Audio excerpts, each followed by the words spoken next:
In this video, we're going to look at permutations when there are some restrictions. So take a look at this. I have 8 books on a shelf, 3 are fiction and 5 are non-fiction.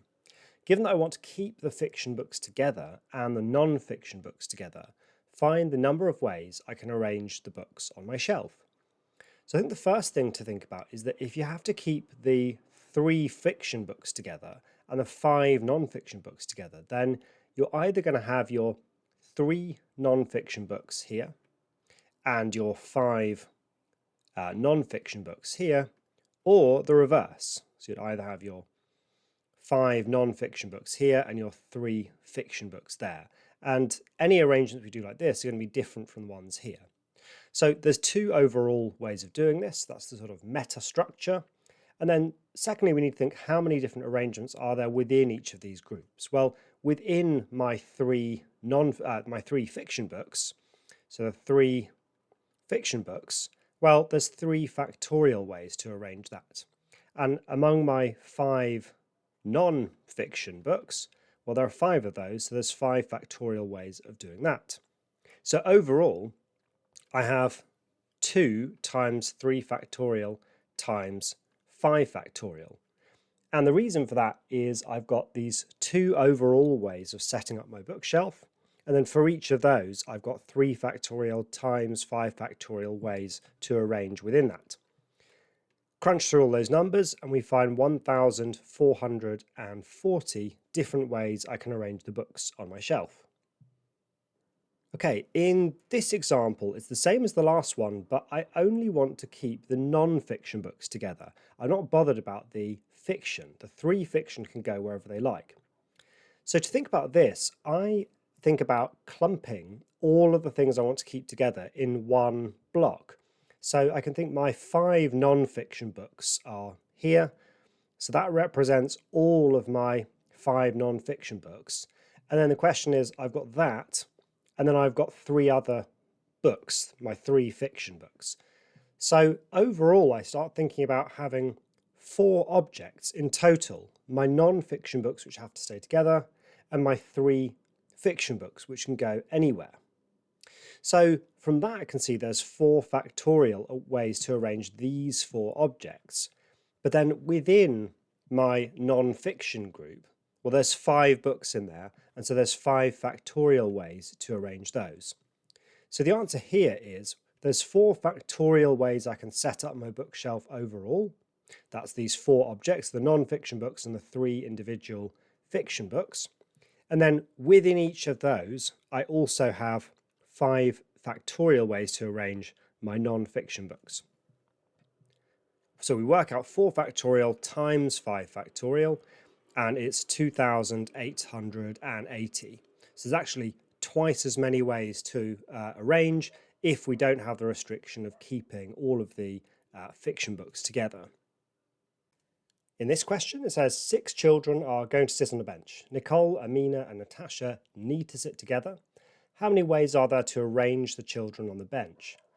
Well, for this, we consider Nicole, Amina and Natasha as one group.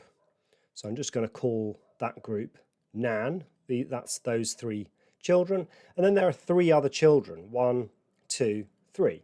So overall, I have 4 objects to put on my bench. It's just one of those objects includes 3 children. So there's going to be 4 factorial ways to set up my bench. And then within that group that includes Nicole, Amina and Natasha, there are going to be 3 factorial ways to arrange those children within that little subgroup. So the calculation here is 4 factorial multiplied by 3 factorial, and so there are 144 ways to arrange the children on that bench.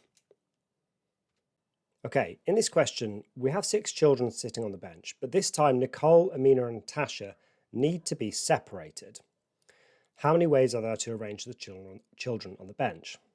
Well, for this question, it's substantially trickier because we're not grouping them together and we need to keep them separate, and there are a number of ways of doing it. So let's think of how they might be separated. So if we give here are the 6 spots on the bench and think where could Nicole, Amina and Natasha go? Well, I'm just going to represent them with a circle for now. So they could go here, here and here. But equally, this last one could have gone there. So let's try to be systematic now. We could have had this one here, and then this one here. So I'm being systematic by trying to pack them as far as I can to the left. So this is the most packed to the left, then this one. Now, could also have two spaces, and then one of them here, and one of them here. And finally, the only other way I could have them is to have this one here, and this one here. So there's actually just 4 ways that I could have them arranged on the bench so that they are separated. So we've got 4 structures that I could go with. Now within each of those, what do we have? Well, we've got Nicole, Amina and Natasha, and we can arrange those any way in any of these. So there's 3 factorial ways to arrange them. And then I have the remaining 3 children, and there's 3 factorial ways to arrange those as well.